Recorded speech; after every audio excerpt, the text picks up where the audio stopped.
Hey guys, tonight we're leaving behind smooth highways, GPS directions, air-conditioned cars, and cozy train rides to step onto a muddy medieval road where every single mile feels like a challenge designed by someone who truly disliked travelers.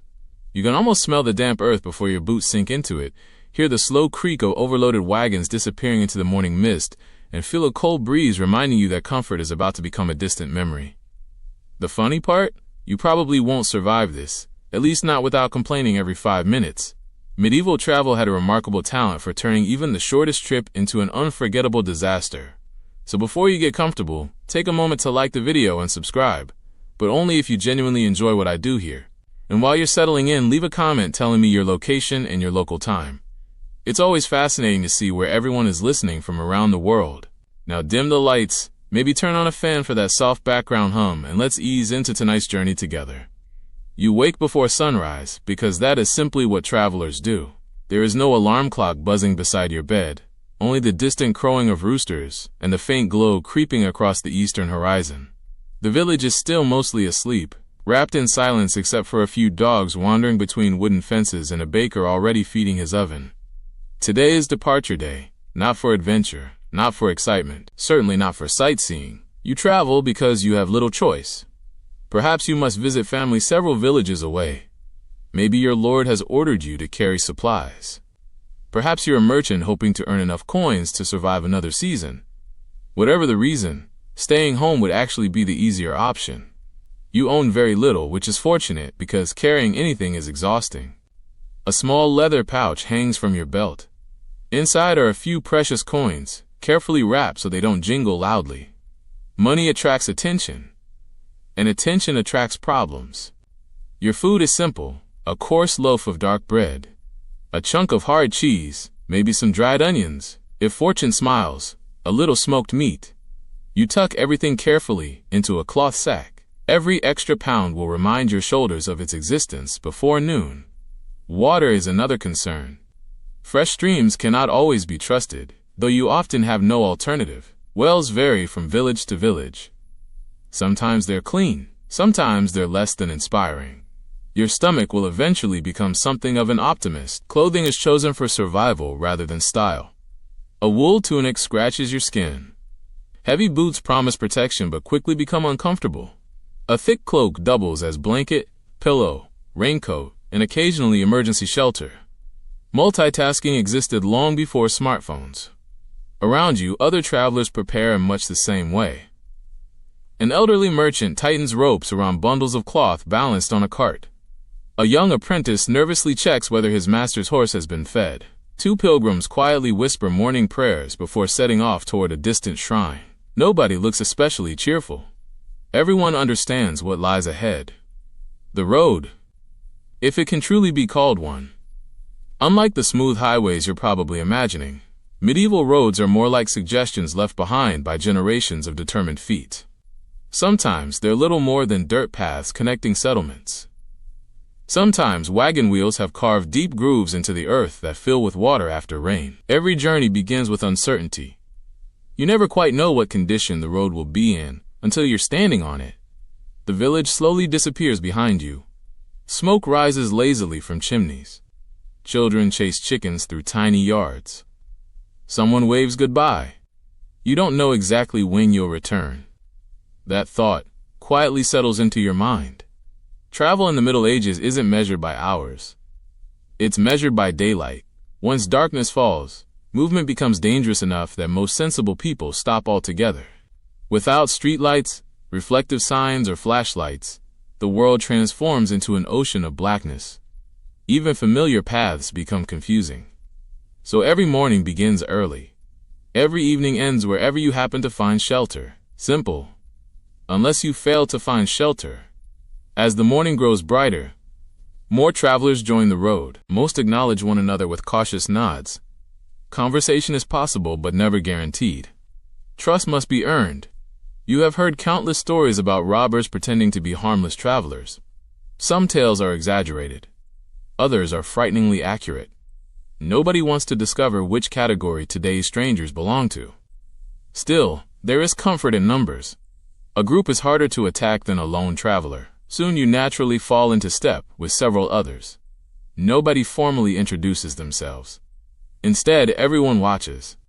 One man carries carpenter's tools. Another leads two stubborn donkeys. A woman balances baskets filled with eggs so carefully that every step seems like a small miracle. An old pilgrim leans heavily upon a wooden staff polished smooth from years of use. The pace remains slow. Almost surprisingly slow. Modern people often imagine medieval journeys filled with galloping horses racing across open countryside. Reality is considerably less cinematic. Most walking travelers cover perhaps 15 to 20 miles on a good day. A horse helps, certainly. But horses become tired. They require food, water, rest, care. Owning one is expensive. Keeping one alive is even more expensive. You glance toward the sky. Clouds. Already. Weather commands every decision. A bright morning may become a miserable afternoon with astonishing speed. Rain doesn't merely make you wet. It transforms roads into thick rivers of mud, capable of swallowing boots and trapping wagon wheels. Everyone notices the clouds. Nobody says anything. Some concerns speak loudly enough without words. The countryside stretches gently around you. Fields ripple beneath soft breezes. Sheep graze peacefully. From a distance, medieval Europe appears almost peaceful enough to belong inside a painting. Then your boot sinks ankle-deep into wet ground. The illusion ends immediately. Pulling your foot free produces an unpleasant sucking sound. One traveler laughs, not because it's funny, because tomorrow it will almost certainly happen to him. The rhythm of walking begins settling into your body. Step, step, breath, step. Birdsong fills nearby hedges. Somewhere in the distance, church bells ring across the countryside, marking another hour slipping quietly away. Time itself feels slower here. There are no notifications, no engines, no glowing screens demanding your attention. Only footsteps, wind, birds, and the endless road stretching patiently toward places that still feel impossibly far away. You gradually understand something important. The destination is never today's greatest challenge. Simply reaching tomorrow is. Your shoulders already feel heavier. Your boots already rub against your heels. You've barely begun.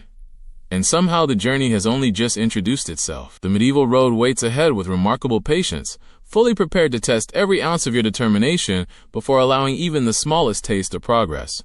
Tonight, as sleep slowly creeps closer, you can almost hear those distant footsteps continuing steadily into the fading morning light, carrying you toward roads that promise to become even rougher with every passing mile. The first few miles fool you. They almost seem manageable. The road leaving your village is familiar enough that your feet know where to step without much thought. You recognize an old oak tree, leaning slightly over the path. A weathered stone marks the boundary between neighboring lands. Birds chatter cheerfully above, as if this morning were no different from any other. For a little while, traveling almost feels pleasant. That illusion lasts perhaps an hour. Soon the well-used village path gives way to something far less welcoming. The ground becomes uneven, scarred by countless wagon wheels that have carved deep grooves into the earth over decades. Some ruts are only a few inches deep. Others could nearly swallow your boot. You discover quickly that walking inside the grooves twists your ankles. Walking between them forces you onto slippery ridges. Neither option feels particularly wise. Modern roads are built by engineers. Medieval roads are built by hope, mostly the hope that someone else has already walked this way and survived. Each step demands attention. A loose stone rolls beneath your foot. A hidden puddle reaches farther than expected. Thick patches of mud cling stubbornly to your boots, growing heavier with every stride. It feels as though the earth itself would rather keep you than let you continue. Behind you, an overloaded wagon creaks loudly. Its wooden wheels groan like tired old men complaining about the weather. The driver clicks his tongue at the horses. They strain forward. Nothing happens. The wheels sink another inch. Several travelers quietly step over to help. Nobody asks. Everyone understands. Today you help someone else's wagon. Tomorrow it may be yours. With a great deal of pushing, slipping, grunting, and probably a few words that would disappoint the local priest, the wagon finally lurches free. Only 20 more miles to go. Optimism is certainly a remarkable quality. The countryside opens into broad fields where farmers pause from their work just long enough to watch travelers pass. Most people rarely travel far from home. Many villagers may spend nearly their entire lives within a day's walk of where they were born. To them, every passing traveler carries stories from places they will never see. Sometimes they ask questions. How is the harvest farther north? Has the king truly raised another tax? Did the plague reach that town? News travels at the speed of walking, which means rumors often arrive much faster. You continue onward. The road refuses to improve. Small streams cut across the track without warning. There are no neat concrete culverts. No drainage systems. Just water doing exactly what water has always done. Finding its own path. Sometimes that path becomes your path. You step carefully from stone to stone. One slips. Cold water rushes over your boot. Wonderful. Now every step comes with an uncomfortable squishing sound. Your socks, if you're fortunate enough to own any, will remain damp for the rest of the day. Blisters begin forming long before noon. You try ignoring them. That strategy proves surprisingly ineffective. The merchant beside you adjusts the straps holding his heavy pack. He says very little. Speaking wastes breath. Breath is valuable, especially when climbing, because medieval roads have an odd habit of going directly over hills instead of around them. Modern engineers gently curve highways to reduce steep grades. Medieval builders often looked at a hill and thought, up seems fine. So up you go. Slowly. Very slowly. Each step shortens your breathing. The wagon behind struggles even more. The horses lean forward until their muscles tremble beneath sweaty coats. The driver places stones behind the wheels whenever they stop. Without them, the wagon could easily roll backward. Gravity has never shown much sympathy. Eventually you reach the top. The view rewards your effort. Rolling forests stretch toward distant hills. Small villages send thin ribbons of smoke into the calm sky. Church towers rise above scattered rooftops. The landscape appears peaceful enough to lull anyone into believing life here is simple. Then you remember you've only covered a handful of miles. The descent proves no easier. Loose gravel slides beneath your boots. One careless step could send you tumbling downhill. Wagons descend at walking speed. Too fast, and the horses lose control. Too slow, and the wheels begin pushing against them. Travel is a constant negotiation with gravity. The afternoon sun slowly climbs higher. Your cloak suddenly feels much warmer. Sweat gathers beneath heavy wool. Unfortunately, removing layers is not always practical. Weather changes quickly. Better to remain slightly uncomfortable now than dangerously cold later. A faint smell drifts through the air. Fresh rain. You haven't seen any. Yet. Experienced travelers glance toward the horizon. Dark clouds quietly assemble beyond distant hills. Nobody panics. Rain is simply another companion on the road. A thoroughly unwelcome companion. You pass an abandoned cart leaning awkwardly beside the track. One wheel is missing. The axle is broken. Nobody bothered retrieving it. Repairing such damage requires tools, wood, skilled hands, and plenty of time. Sometimes leaving things behind costs less than rescuing them. The sight reminds everyone how fragile travel truly is. One broken wheel. One injured horse. One twisted ankle. Any single problem can transform a journey into weeks of delay. Or worse. You begin noticing milestones. Not carved stone markers giving exact distances. Instead, familiar landmarks. A lonely windmill. A crooked oak. An old shrine beside the road. Travelers measure progress through memory more than mathematics. I've reached the old bridge. The ruined tower is behind us. The monastery can't be far now. These become your maps. Late afternoon light softens the countryside into shades of gold. Beautiful. Quiet. Almost peaceful. Your feet disagree completely. Every muscle reminds you exactly how far you've walked. Your shoulders ache beneath the weight of your pack. Your neck stiffens. Even your hands seem tired, despite doing very little. Walking all day requires surprising amounts of effort. The group grows quieter. Morning conversations have faded. People save their remaining energy. Occasionally, someone points toward birds circling overhead, or comments on distant smoke. Otherwise, silence settles naturally between companions. Not awkward silence. Comfortable silence. Shared exhaustion needs very few words. The road bends gently around another hill.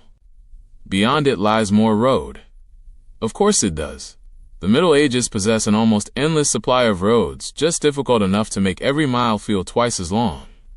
You realize something amusing. Nobody traveling today expects comfort. Success means arriving. Failure means not arriving. The standards are refreshingly straightforward. As evening slowly approaches, long shadows stretch across the battered track ahead. Your boots are caked with drying mud. Dust clings to your cloak. Your legs feel heavier than they did at sunrise.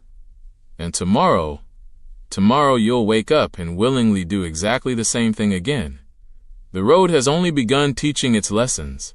Ahead wait rivers, forests, strangers, and places where even these miserable tracks will somehow seem luxurious by comparison. The road eventually delivers you to its next challenge. Water, not the peaceful stream where you filled your flask earlier, not the gentle brook that birds happily skipped across. This is a proper river, wide enough that shouting barely carries from one bank to the other. Strong enough to remind everyone that nature has absolutely no interest in your travel schedule. You stop with the rest of the travelers, not because you want a break, because there is nowhere else to go. The road simply ends at the riverbank. Across the water you can clearly see it beginning again, winding toward distant hills as though nothing unusual has happened. If only the river agreed. A narrow wooden bridge stretches across the rushing current. Calling it reassuring would require a truly extraordinary imagination. The bridge has served travelers for years, perhaps decades. Every plank carries the scars of countless wagon wheels, horseshoes, boots, rainstorms, and freezing winters. Some boards appear newer than others, which is comforting. Until you realize that means the old ones failed. The wooden railings lean slightly outward, not enough to collapse. Probably. A merchant ahead of you taps one of the posts with his walking stick. It answers with an unimpressed creak. Nobody laughs. Everyone quietly pretends they didn't hear it. One by one, travelers begin crossing. Nobody rushes. Rushing is rarely rewarded in medieval travel. The first wagon rolls onto the bridge. The entire structure groans, not dramatically, just enough to encourage several silent prayers. The horses hesitate, their ears twitch. Animals often possess excellent judgment about dangerous situations. Unfortunately, they cannot always vote. The driver gently urges them forward. Step. Creak. Step. Groan. The rhythm echoes across the river. You watch the water below. Perhaps that is a mistake. The current races beneath the bridge, swirling around large rocks polished smooth by centuries of flowing water. Branches drift downstream. One disappears beneath the bridge and never reappears. Interesting, not especially comforting. When your turn arrives, you place one careful foot onto the first plank. It flexes slightly, only slightly. You immediately become aware of every sound. Wood shifting, water rushing, wind whispering between gaps in the boards. Your own breathing. The bridge feels alive beneath your feet, not in a magical sense, more in the way an elderly chair reminds you that it has supported generations, and would quite appreciate a quieter afternoon. Halfway across, you pause, not intentionally. A mule in front of you decides that this exact location is perfect for reconsidering every life decision that led it here. It refuses to move. The merchant pulling its rein sighs deeply. The line behind you grows longer. Nobody can go around. Everyone waits. Patience, you discover, is not merely a virtue. It is transportation. Eventually, the mule resumes walking. Perhaps it simply wanted attention. Mission accomplished.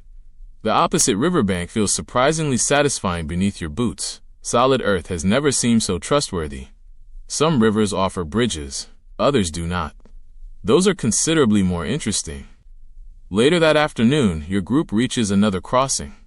This one has no bridge whatsoever. Instead, a shallow ford allows travelers to cross directly through the water.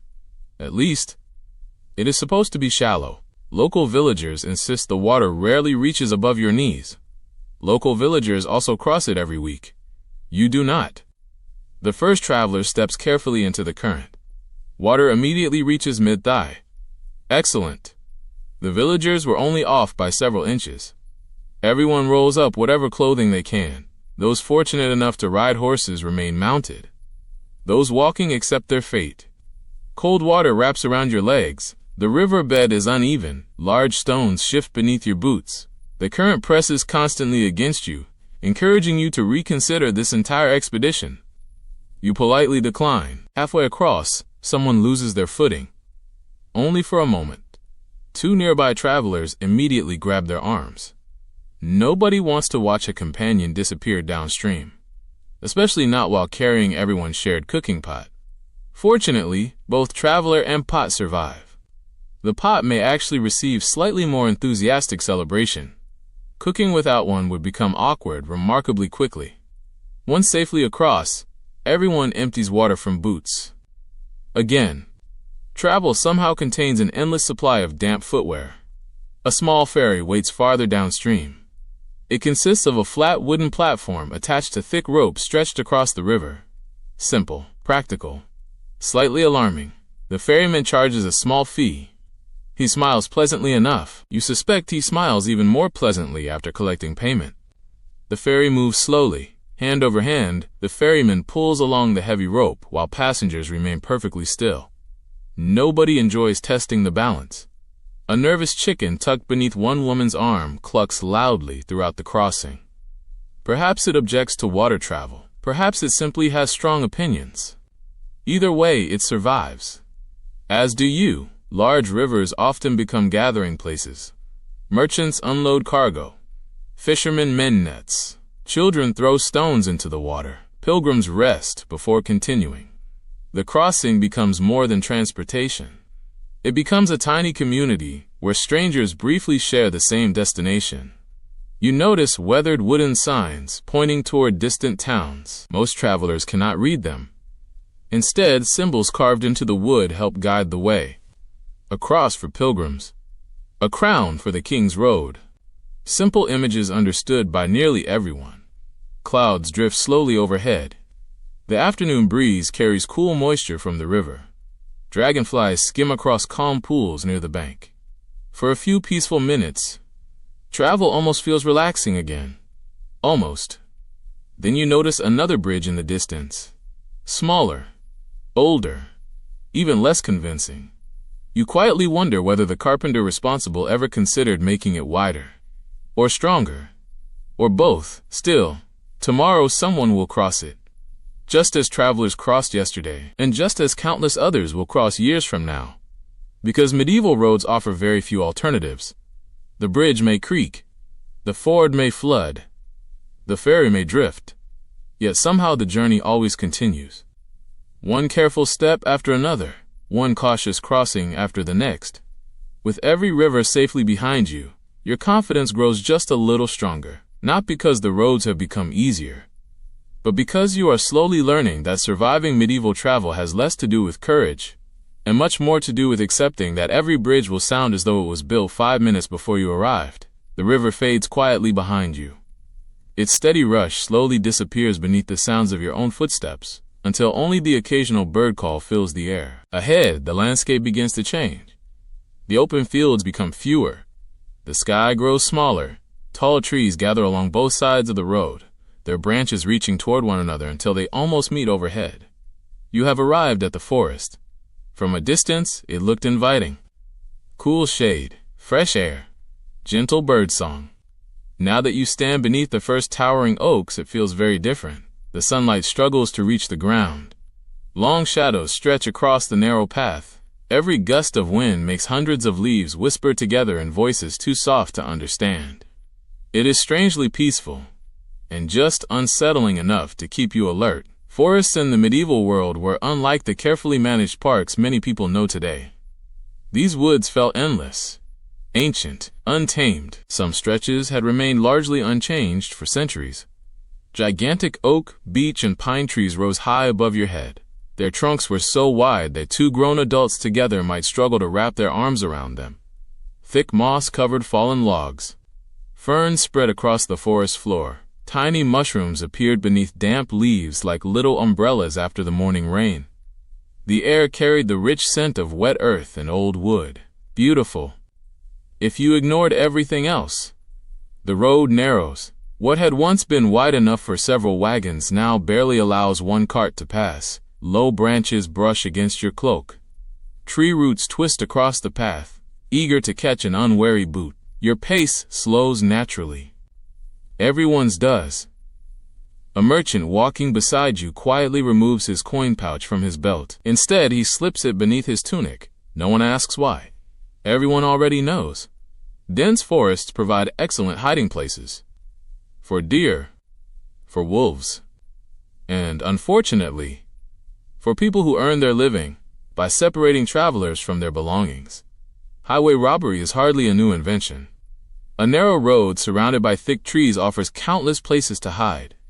You begin paying attention to sounds. A snapping twig, a rustling bush, a distant movement among the shadows. Most of the time, it turns out to be nothing. A rabbit, a bird taking flight, the wind. But occasionally, no. Better not dwell on that thought for too long. The group instinctively walks closer together. Nobody announces the decision. It simply happens. Conversation becomes quieter. Laughter disappears. Eyes scan the woods almost constantly. It is amazing how quickly silence can become heavy. Then, without warning, a loud crash echoes somewhere deep among the trees. Everyone freezes. Your heart immediately decides to beat twice as fast. Even the horses lift their heads. Several long seconds pass. Another crash. Then another. Branches shake violently. Something large is moving through the forest. The merchant beside you grips his walking stick more tightly. Someone quietly whispers a prayer. Finally, a family of wild boars bursts through a patch of bushes. They glance briefly toward the road before disappearing between the trees with astonishing speed. The entire group exhales almost simultaneously. Wild boars may not be robbers, but they deserve respect. A frightened boar can injure both people and horses surprisingly quickly. You continue walking. Now everyone smiles just a little. Relief has a remarkable sense of humor. The forest grows darker as afternoon clouds drift overhead. Tiny beams of sunlight occasionally pierce the canopy, creating bright pools of golden light upon the path. Dust dances through those glowing columns like countless tiny stars. It would be breathtaking if your attention were not constantly divided between admiration and caution. You notice old axe marks carved into certain trees.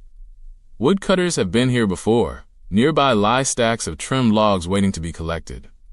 Forests are valuable. They provide timber for houses, firewood for winter, game for hunting, herbs for medicine. Even so, vast stretches remain wonderfully wild. You pass a tiny woodland shrine tucked beside an enormous oak.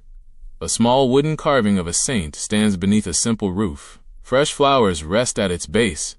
Travelers often pause here for a brief prayer.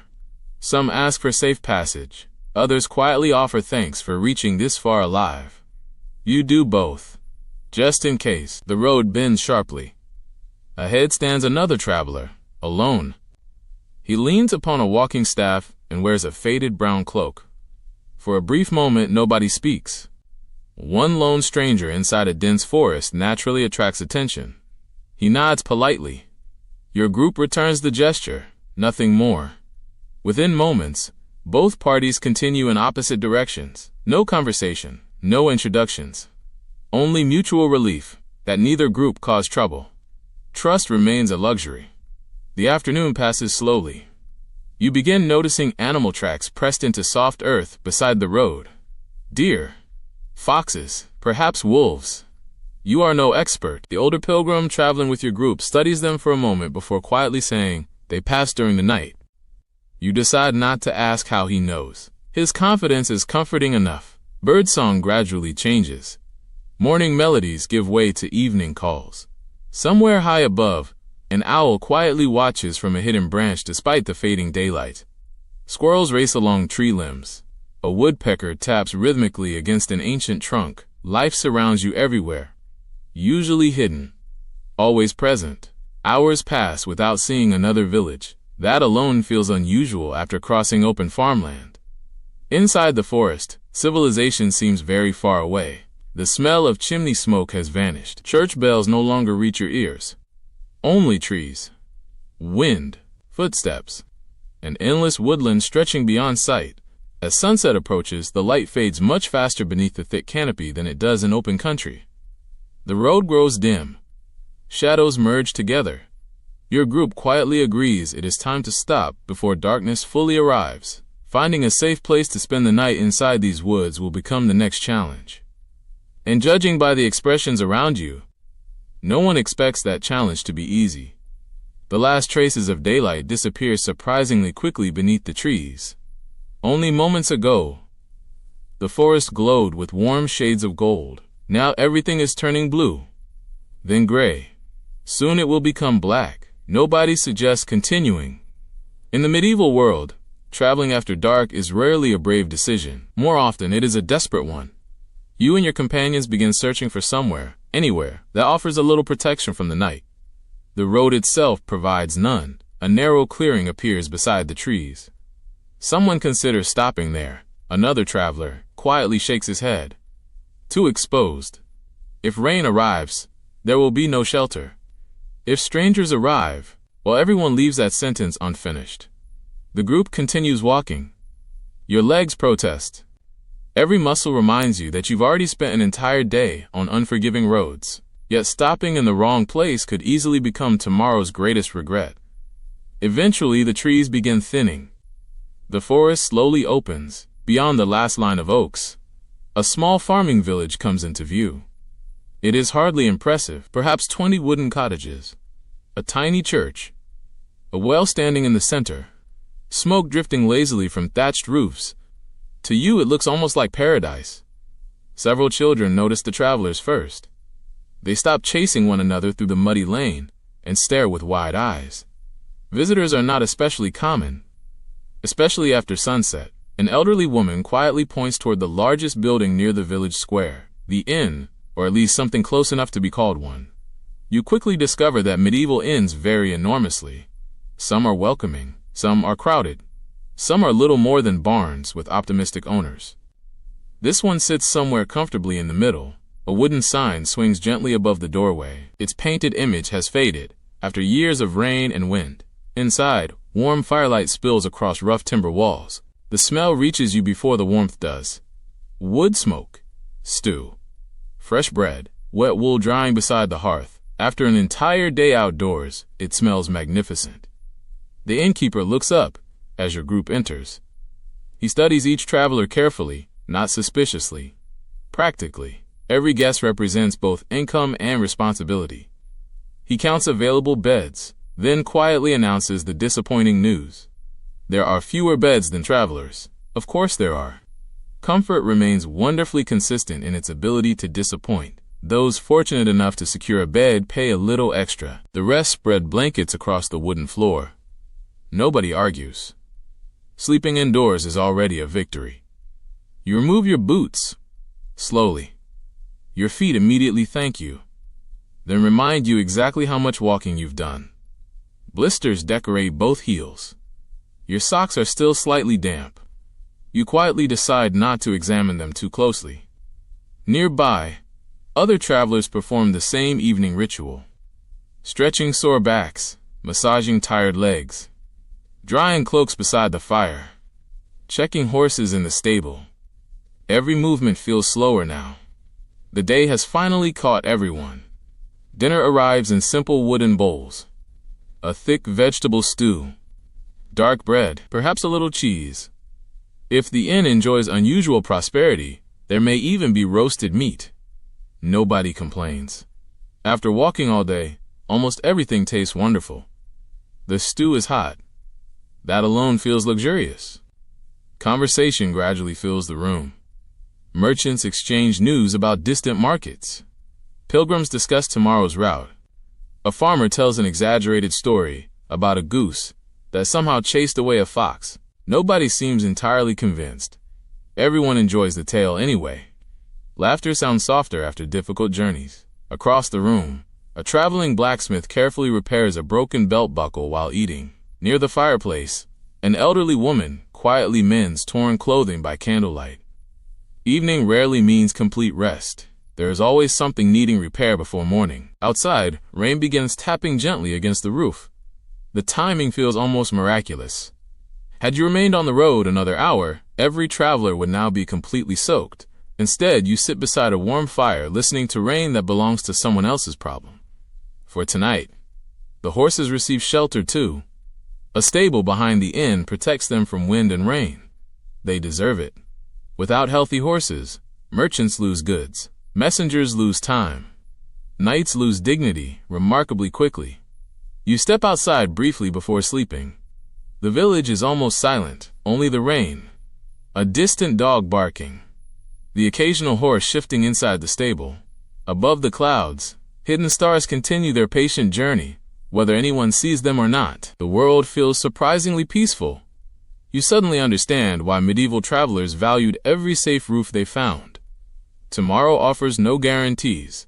Tonight does. Returning inside, the fire has burned lower. Most travelers have already fallen asleep. Some snore loudly enough to compete with thunderstorms. Others barely make a sound. The wooden floor feels harder than you would prefer. Remarkably, you stop caring after about 30 seconds.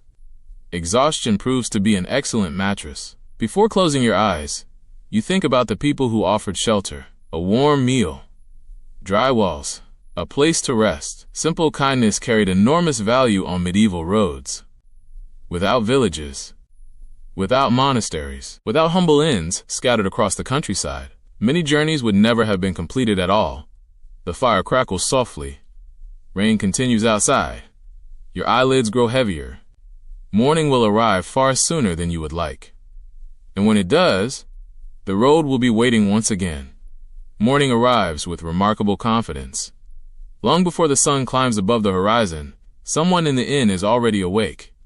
A rooster announces the new day with great enthusiasm. A stable door creaks open. Buckets scrape across stone. Somewhere downstairs, bread is already baking. Sleep fades whether you approve or not. You blink slowly. For one glorious moment, you forget where you are. Then your back reminds you. The wooden floor was not designed with comfort in mind. Nearby, other travelers begin stretching sore muscles. A merchant groans quietly as he stands.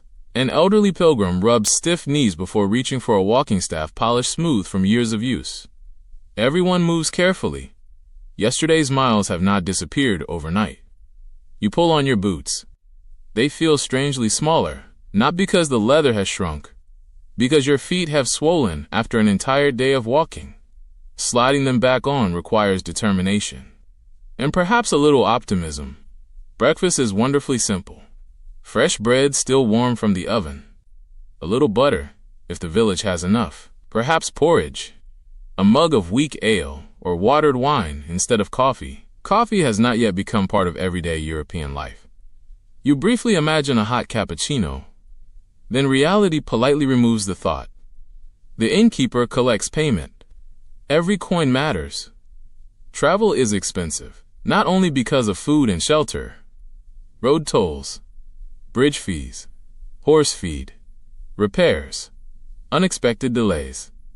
Each mile quietly empties your purse. Outside, cool morning air fills your lungs. Mist hangs low across nearby fields. Tiny drops of dew sparkle on tall grass as the first sunlight reaches the countryside. For a few peaceful moments, the world seems perfectly still. Then the work begins again. Saddles must be tightened. Harnesses checked. Wagon wheels inspected. A loose strap ignored this morning may become a disaster by afternoon. The merchant beside you carefully examines every rope securing his cargo. He pulls each knot firmly. Twice. Experience has taught him that prevention weighs much less than spilled merchandise. The horses seem reluctant. You understand completely. They probably preferred staying in the stable. One horse yawns. Another shakes its mane dramatically as though protesting today's schedule. Unfortunately, horses rarely receive vacation days. The road leads away from the village and across open farmland once more. Morning sunlight paints everything gold. Farmers already work their fields. Children chase geese across muddy yards. A shepherd whistles softly while guiding sheep toward fresh pasture. Life begins early here. It has to. Daylight remains the most valuable resource anyone possesses. The weather feels pleasant. Too pleasant.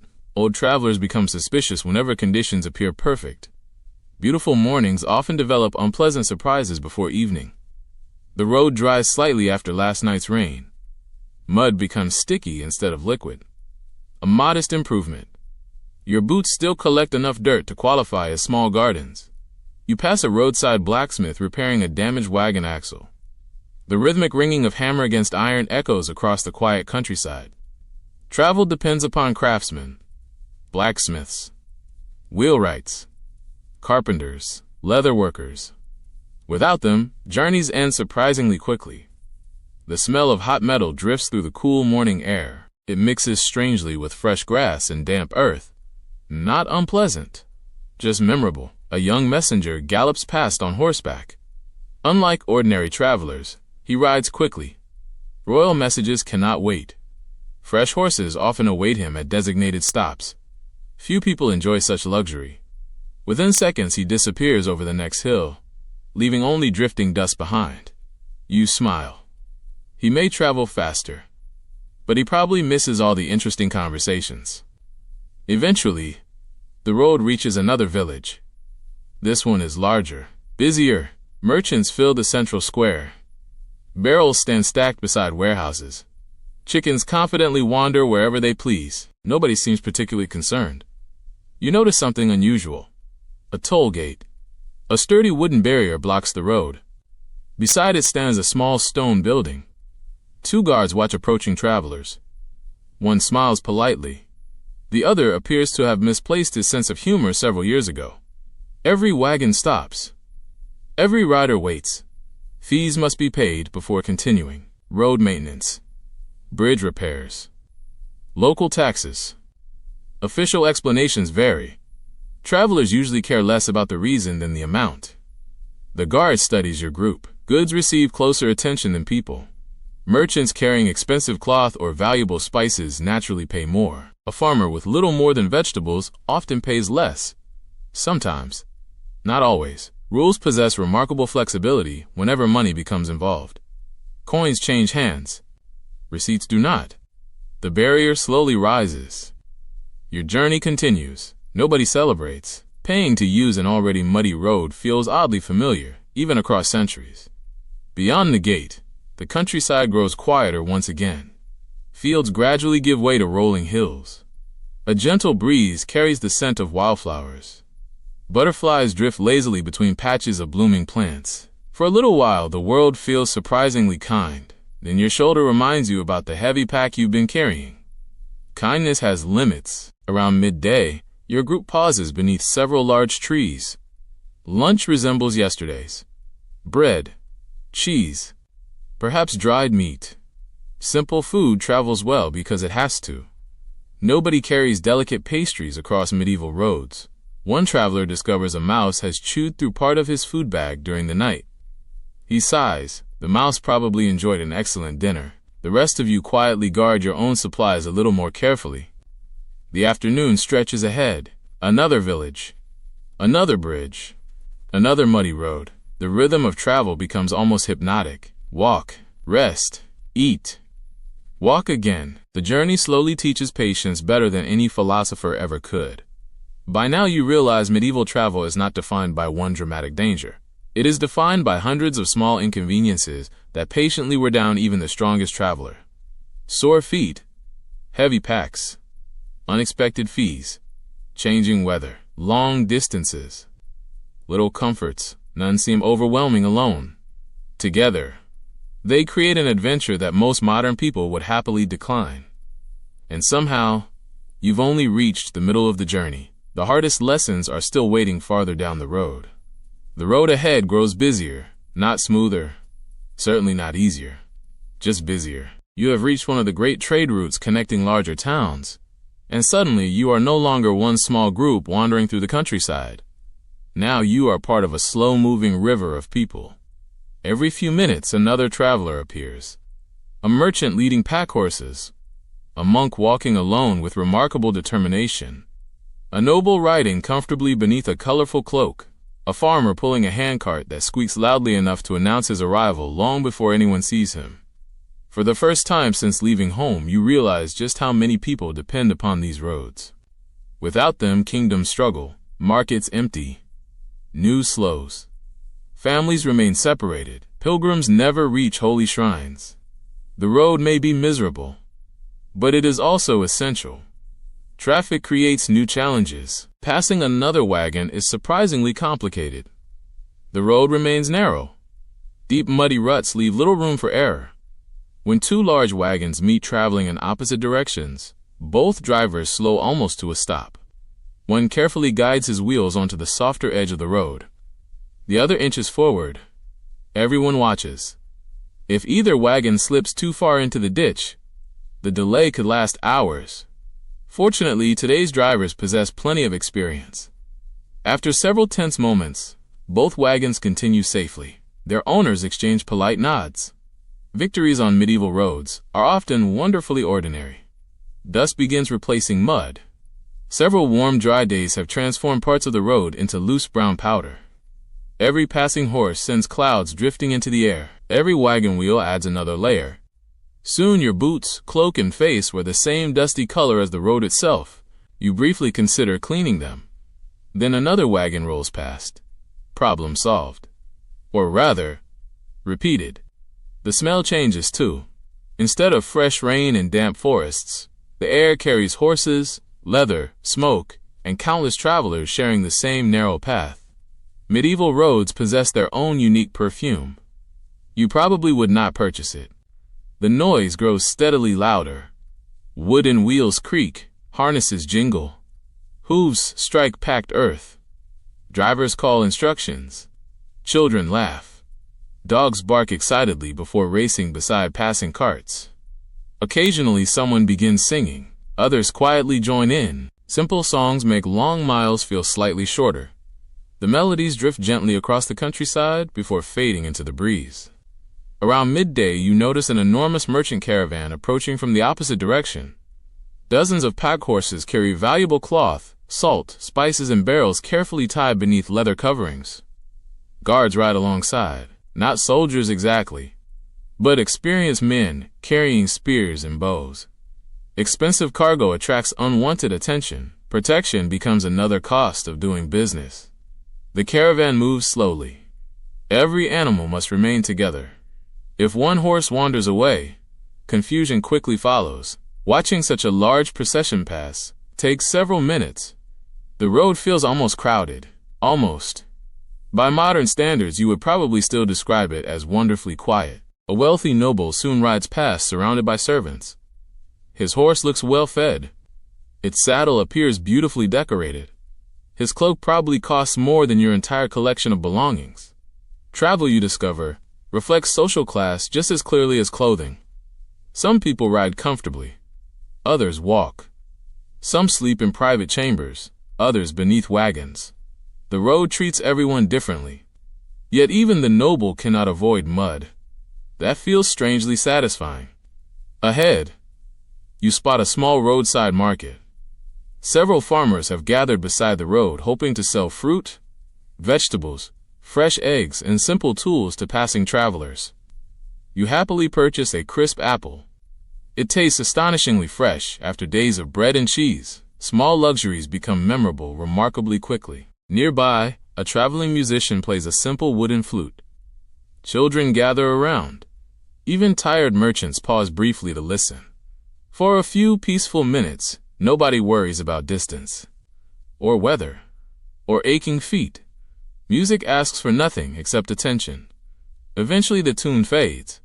The journey resumes. Not far beyond the market, you encounter another challenge: traffic. A wagon axle has snapped directly in the middle of the road. Unfortunately, there is no alternate route. Everyone waits, patiently, mostly. The wagon owner apologizes repeatedly, while nearby carpenters examine the damage. Repairing wooden wheels requires skill. Fortunately, skilled people often travel these same roads. Several strangers immediately offer assistance. Someone lends tools. Another shares spare rope. Two merchants help lift the wagon. No payment requested. Tomorrow they may need similar help themselves. Mutual survival often proves more valuable than competition. The repair takes nearly an hour. Nobody enjoys the delay. Yet surprisingly little arguing occurs. Travel has taught these people something modern commuters might appreciate. Some problems simply refuse to hurry. By late afternoon, the road finally clears. Rolling fields stretch ahead once again. The crowds slowly thin. One by one, travelers choose different paths toward different destinations. A monk turns east toward a distant monastery. The merchant caravan continues north. The noble disappears along a private road lined with stone markers. Soon your own group becomes smaller again. The silence returns almost naturally. After hours surrounded by people, birdsong suddenly sounds louder than before. Wind rustles through tall grass. Clouds drift lazily across a pale blue sky. The world feels wide once more. You realize something unexpected. Although medieval travel is exhausting, it also connects lives that would otherwise never meet. For a single afternoon, farmers, nobles, pilgrims, merchants, craftsmen, and wandering musicians all shared the same muddy road. Tomorrow they will scatter across different kingdoms, different villages, different futures. But for these few miles, everyone walked together. The road may be difficult. It may be slow. It may be uncomfortable beyond description. Yet somehow it keeps weaving countless human stories into one endless journey stretching far beyond the horizon. And your own footsteps continue quietly among them. By now your body has accepted a difficult truth. Walking is no longer the challenge. Staying clean is. Several days have passed since you left home, and despite your best efforts, every part of you carries evidence of the journey. Dust settles into your hair. Mud stains your cloak. Your boots have developed a permanent relationship with the road. Even your hands bear tiny scratches from rough branches, ropes, wagon wheels, and countless little tasks that accompany travel. You begin to understand why medieval portraits rarely include long-distance travelers. The smell alone would present an artistic challenge. Morning dew helps a little. You splash cold water onto your face from a nearby stream. For a brief moment you feel wonderfully refreshed. Then you wipe your face with a sleeve that is only slightly cleaner than the road itself. Progress is relative. Bathing while traveling is uncommon, not impossible, simply inconvenient. Clean rivers are not always nearby. Time is limited. Soap is valuable. Privacy is almost non-existent. Most travelers settle for washing their hands, face, and perhaps their feet whenever the opportunity appears. It is enough to remain reasonably comfortable, not exactly spotless. Your clothes receive even less attention. A wool cloak absorbs smoke from campfires. Leather belts collect sweat. Linen shirts gradually become stiff from dust and repeated wear. Changing clothes sounds delightful. Carrying extra clothing sounds heavy. Weight wins the argument. Every item packed onto your back demands energy with every mile you walk. Travel teaches ruthless priorities. Fresh socks? Wonderful. An extra blanket? Useful. A third tunic? Perhaps not. The merchant walking beside you carefully brushes dust from a folded piece of fine cloth he hopes to sell in the next town. His own cloak remains completely filthy. The merchandise must impress customers. The merchant himself merely needs to survive. Rain occasionally solves the dust problem. Unfortunately, it replaces it with mud. Neither solution feels especially satisfying. Clouds gather overhead just before noon. At first, only a few cool drops fall. Pleasant, refreshing, almost welcome. Then the sky changes its mind. Within minutes, heavy rain pounds the road. Travelers scramble to protect whatever they can. Bundles receive leather coverings. Cloaks pulled tightly around shoulders. Those fortunate enough to own broad hats suddenly become the envy of everyone else. The road transforms before your eyes. Dust disappears. Mud returns. Wheel ruts fill with brown water. Small streams race across the path. Walking becomes slower with every step. Your boots sink deeply into soft earth. When you finally pull one free, the other immediately becomes stuck. The road appears determined to keep at least one souvenir from every traveler. A wagon ahead loses one wheel inside a muddy rut. Not completely. Just enough to stop moving. Several people immediately begin pushing. You join them. Mud splashes everywhere. Your cloak receives another layer of decoration. By now you have stopped caring. Eventually the wheel climbs free. Everyone cheers softly. Victories grow surprisingly meaningful after enough discomfort. The rain continues for nearly an hour. Then, almost as suddenly as it began, it stops. Sunlight returns. Steam rises gently from warm earth. Birds resume singing, as though nothing unusual happened. Nature possesses remarkable confidence. You, meanwhile, resemble a walking mud sculpture. During the afternoon, the road passes several grazing fields. Cows observe travelers with complete indifference. Sheep continue eating. Geese, however, seem personally offended by your existence. One particularly determined goose waddles toward the road, hissing loudly. Nobody knows why. Nobody asks. The entire group simply gives it plenty of space. Some battles are not worth fighting, especially against creatures with unlimited confidence. A small village appears beyond the fields. Children immediately begin laughing, not cruelly, but with genuine curiosity at the muddy travelers arriving from the road. One little boy quietly whispers something to his sister. She points toward your boots. Both burst into laughter. You look down. A thick lump of mud hangs from one boot, almost as large as a loaf of bread. Fair enough. Even you find it slightly amusing. Near the village well, several women wash clothing by hand. Large wooden tubs overflow with water. Soap made from animal fat and ash creates only modest bubbles. Laundry requires hard work. Watching clean linen flutter gently on drying lines almost feels luxurious. Fresh clothing has become one of your greatest fantasies. The blacksmith's apprentice pumps water from the village well. Travelers eagerly refill flasks. Cold water has never tasted so satisfying. Nearby, a dog shakes rainwater from its fur. Unfortunately, you happen to be standing nearby. Perfect. Now both you and the dog are equally wet. The dog appears delighted. You are less enthusiastic. Evening slowly approaches once again. Your cloak begins drying beneath the warm afternoon sun. Mud hardens into dusty flakes. With every step, tiny pieces fall away. Nature, it seems, has invented its own washing machine. It merely requires several miles of walking. You smile quietly.